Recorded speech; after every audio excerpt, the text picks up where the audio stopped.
जय माता दी। हर हर महादेव, जय श्री राम। तो आज हम इस विषय में बात करेंगे कि दुर्गा सप्तशती का पाठ नवरात्रों के समय किस तरीके से करा जाए।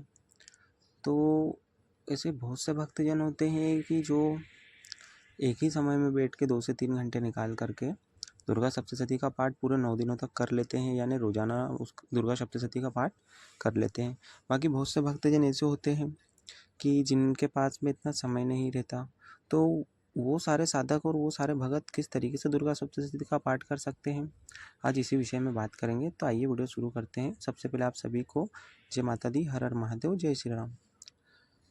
जैसा कि आप सभी जानते हो कि चैत्र के नवरात्रे 19 मार्च से प्रारंभ हो रहे हैं। तो अब हमें इसमें दुर्गा सप्तशती का पाठ किस तरीके से करा जाए और कैसे करें, तो आज इसी विषय में चर्चा करते हैं। तो आप क्या कीजिए कि आप चैत्र के नवरात्रे 19 मार्च से प्रारंभ हो रहे हैं, तो आप 19 तारीख की सुबह आप संकल्प ले लीजिए कि हम 9 दिनों तक दुर्गा सप्तशती का पाठ करेंगे। जिस भी तरीके से हमसे हो पाएगा उस तरीके से हम दुर्गा सप्तशती का पाठ पूर्ण रूप से करेंगे। और इसके बाद में आप क्या कीजिए कि आपने संकल्प ले लिया है 9 दिनों तक का, और इसमें आप कोई समय का नहीं बोले कि हमें इस समय हम बैठ के या हम 9 दिनों में इतना इतना पाठ करेंगे। आप सिर्फ ऐसा कहिए कि हम ये संकल्प लेते हैं कि हम सिर्फ दुर्गा सप्तशती का पाठ 9 दिनों में करेंगे। तो संकल्प लेने के बाद आप क्या कीजिए कि आप सुबह के समय में सबसे पहले सप्तश्लोकी दुर्गा का पाठ कीजिए, श्री दुर्गा अष्टोत्तर नाम का पाठ कीजिए, देवी कवच का पाठ कीजिए, अर्गला स्तोत्र का पाठ कीजिए और किलक का पाठ कीजिए। ये आपको सुबह के समय करना है। और पहला अध्याय आप सुबह ही पढ़ लें, तो ये हो गया आपके सुबह के समय में। फिर आप जब शाम के समय पूजा करने बैठो तो आप क्या कीजिए कि आप दूसरा अध्याय शाम को पढ़ लीजिए। तो ये एक दिन में इतना हो गया। अब दूसरे दिन आपको क्या करना है कि आपको दूसरे दिन तीसरा अध्याय पढ़ना है सुबह के समय में, चौथा अध्याय शाम के समय में। तो आपके दूसरे दिन के ये 2 अध्याय हो गए। फिर आपका जब तीसरा दिन आएगा तो आप तीसरे दिन सुबह के समय में 5वां अध्याय पढ़िए और छठा अध्याय शाम को पढ़ लीजिए।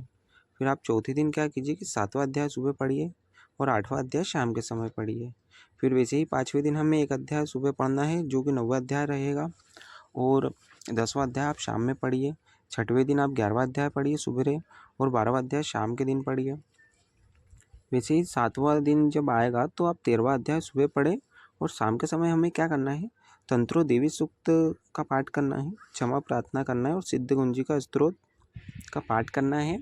और हमें ये आपकी दुर्गा सप्तशती कंप्लीट हुई, जो कि इसमें 13 अध्याय हैं। तो ये हमने 13 अध्याय कुछ दिनों में बांट करके और कुछ भागों में बांट करके हमने पूर्ण रूप से पढ़ लिए हैं, हमने इसका पाठ कर लिया है।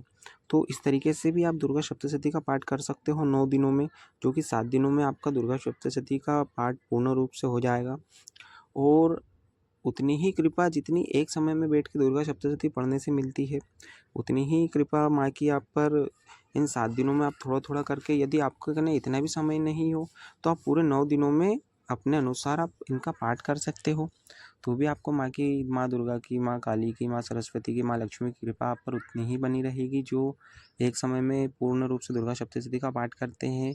और हमारे कने यदि समय नहीं है तो हम भी इस तरीके से यदि पाठ करें तो माँ की कृपा हम पर उतनी ही बनी रहेगी।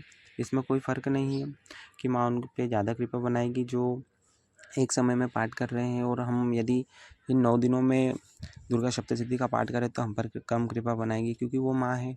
माँ हर एक बच्चे पे उतनी ही कृपा बनाती है जो भी उन्हें पूजते हैं, जो भी उनकी साधना आराधना करते हैं, जो भी उनका ध्यान लगाते हैं, जो भी उनका नाम जप करते हैं।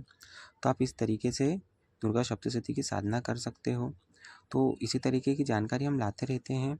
यदि आपको हमारे द्वारा दी गई जानकारी पसंद आए तो आप हमारे चैनल को सब्सक्राइब कर सकते हो, वीडियो को लाइक कर सकते हो और हमारे साथ जुड़े रह सकते हो यूँ ही माँ दुर्गा की दिव्य शक्ति में। और यदि आपको और कोई किसी विषय में आपको हमसे जानकारी चाहिए तो आप हमारे कमेंट बॉक्स में कमेंट करके हमसे पूछ सकते हो। जय माता दी।